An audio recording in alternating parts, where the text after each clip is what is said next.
ங்க என்ற வீட்டுக்காரரு என்கிட்ட ஆசையா ஜவ்வரிசி பாயாசம் செஞ்சு கொடு அப்படின்னு கேட்டாருங்க. அதுக்கான வேலையெல்லாம் அப்படியே ஆரம்பிச்சிட்டேன். ஒரு பாத்திரத்தில் 3 டம்ளர் தண்ணி சேர்த்துட்டேங்க. தண்ணி நல்லா சூடானதுக்கப்புறமேல்ட்டு 3 ஸ்பூன் ஜவ்வரிசி சேர்த்துட்டேன். ஒரு கடாயில் கொஞ்சமாக நெய் சேர்த்திட்டு நெய் நல்லா சூடானதுக்கப்புறமேல்ட்டு சேமியாவை வறுத்து எடுத்துட்டேங்க.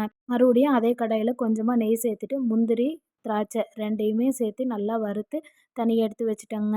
இப்போ வந்து பார்த்திங்கன்னா ஜவ்வரிசி நல்லா வெந்துருச்சு. இது கூடவே தேவையான அளவுக்கு சர்க்கரை சேர்த்திட்டேன். அதுக்கப்புறம் பார்த்திங்கன்னா வறுத்து வச்சுருந்த சேமியாவையும் சேர்த்திட்டு நல்லா கலந்து விட்டுட்டேங்க. அதுக்கப்புறமேல்ட்டு வறுத்து வச்சுருந்த முந்திரி திராட்சை ரெண்டையுமே சேர்த்திட்டேன். கடைசியாக வந்து பார்த்திங்கன்னா ஒரு 1/4 டீஸ்பூன் ஏலக்காய் தூளும் சேர்த்திட்டு கலந்து விட்டாச்சுங்க. கடைசியாக துருவி வச்சுருந்த தேங்காயும் சேர்த்திட்டேங்க. அவ்வளோதான், ஜவ்வரிசி பாயாசம் சூப்பராக ரெடி ஆயிடுச்சு. அப்படியே ஒரு கப்பில் அந்த பாயாசத்தை எடுத்துகிட்டு போய் என்ற வீட்டுக்காரர்கிட்ட கொடுத்தேங்க. அவரும் டேஸ்ட் பண்ணி பார்த்துட்டு சூப்பராக இருக்குதுன்னு சொன்னார். நானும் ரொம்ப ஹாப்பி. இன்னொரு வீடியோவில் பார்க்கலாங்களா?